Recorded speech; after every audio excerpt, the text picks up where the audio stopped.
QS Al-Quran, Surah Al-Araf, ayat 141, berbicara tentang momen ketika Bani Israel diselamatkan dari Fir'aun. Mereka sebelumnya disiksa, anak-anak lelaki dibunuh, perempuan dibiarkan hidup, lalu Allah membebaskan mereka. Di akhir ayat ditegaskan, itu adalah ujian besar dari Tuhanmu. Kalau kita dekati dengan ruh tasawuf dan kacamata tazkiyatun nafs ala Abdul Qadir Al-Jailani, maka ayat ini tidak berhenti pada kisah sejarah. Ia menjadi peta batin. Fir'aun dalam tafsir batin bukan sekadar raja Mesir.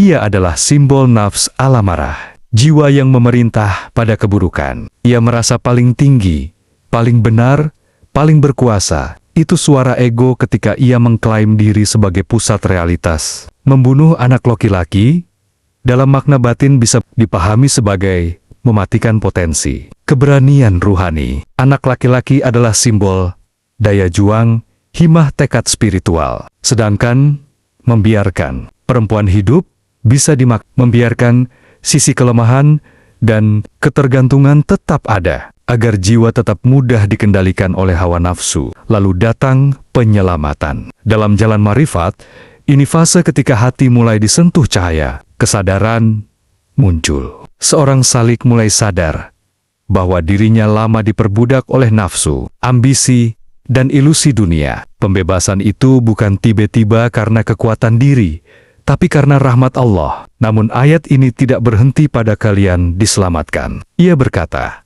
itu ujian besar. Ini menarik. Biasanya kita mengira ujian hanya berupa penderitaan. Padahal menurut para arif, nikmat juga ujian. Bebas dari Fir'aun adalah ujian. Setelah keluar dari penindasan, apakah hati akan bersyukur atau justru kembali sombong?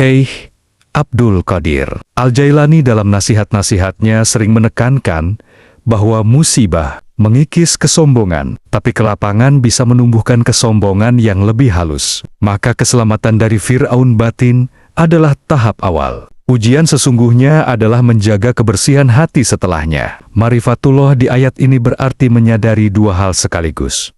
Pertama, kita pernah dijajah oleh ego sendiri. Kedua, pembebasan adalah anugerah, bukan prestasi spiritual pribadi. Jika hati mengklaim aku sudah sampai, di situ Fir'aun bangkit lagi dengan wajah baru. Tadabbur kalbu dari ayat ini mengajak kita bertanya dalam sunyi, Firaun apa yang masih berkuasa dalam diriku? Ambisi, ingin dipuji, merasa paling tahu. Dan ketika Allah memberi kelapangan,